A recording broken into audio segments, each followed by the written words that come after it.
So registration for those badges will be right along the right-hand side. There's a little like you can enter some information, take a photo with the cameras we have there. We have exit stations back here where you can print out the sticker of the photo that you take.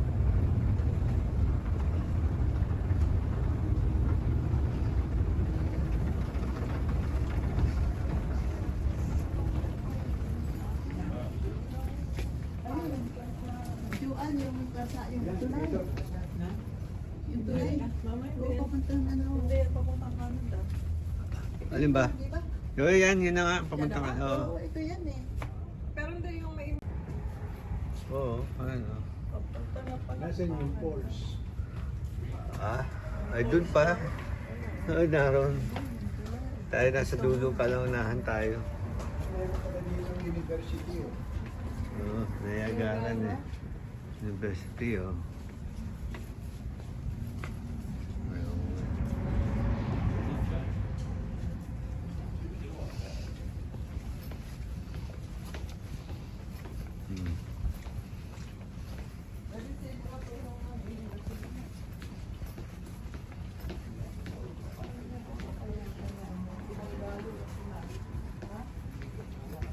Self-service.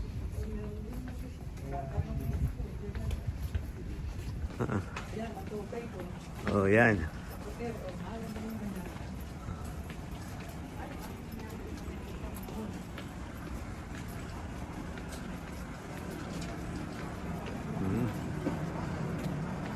Tapos walang stay. Oh.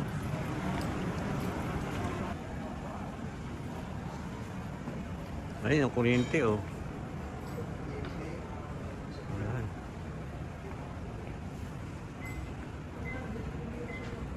Oh.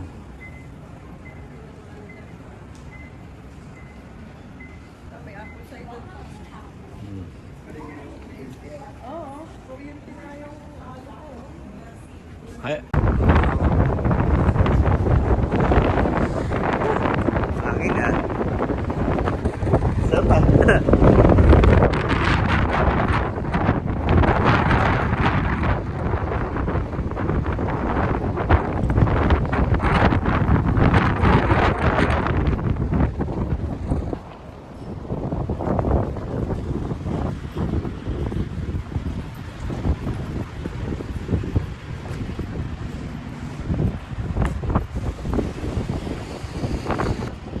Naroon pa ang pulse.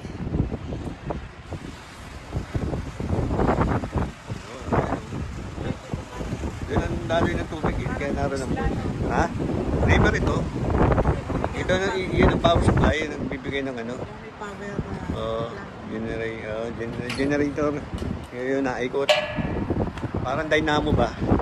Yung agos ng tubig ang siya nagbibigay. Oo nga. Yun o. Oo.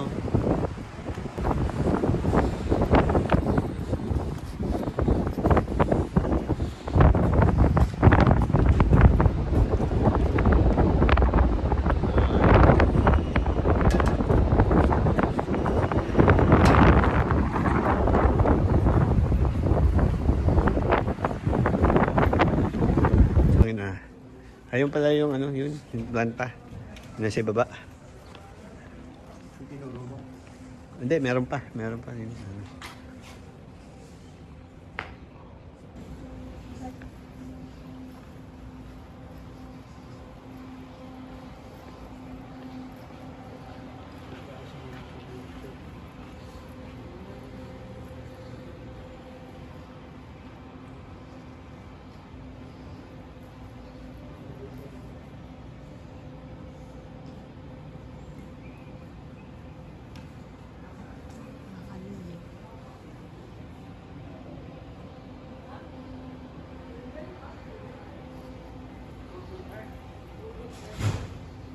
Alin?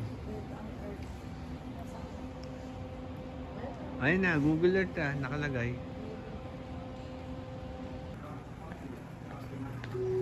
Ito yung kuryenteng dynamo. Transformer.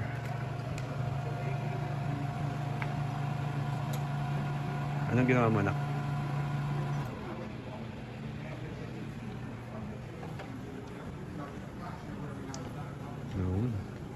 Magsa-scientist na si Juna. Engineering.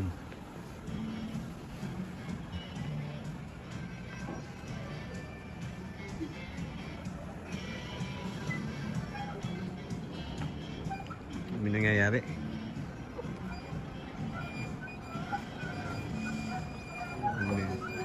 Ayan, nag-produce na ng electric. Ang dynamo yan. Yung motor, generator.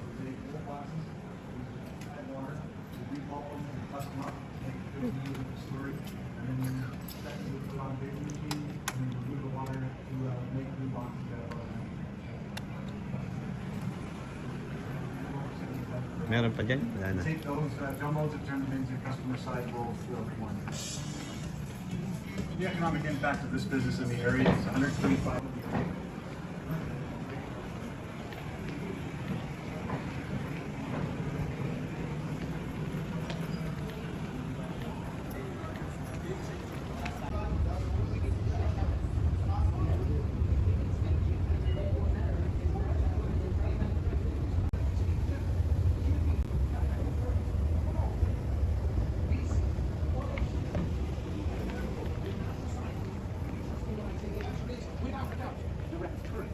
Why? Well, first, most machines already use DC.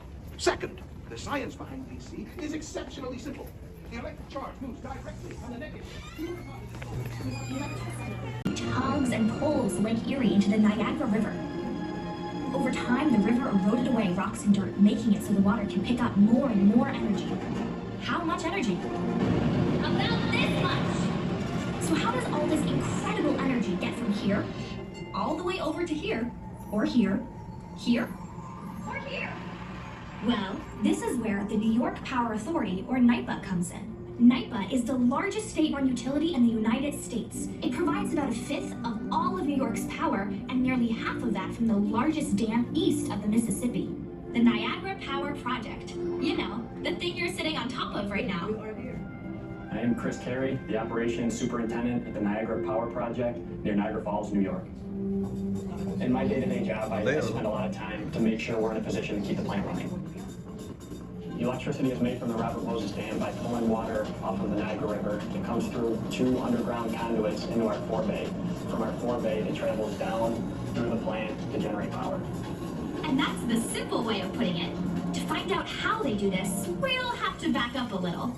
You see, before the river gets to the falls, NYPA diverts a huge amount of water into 2 gigantic underground tunnels.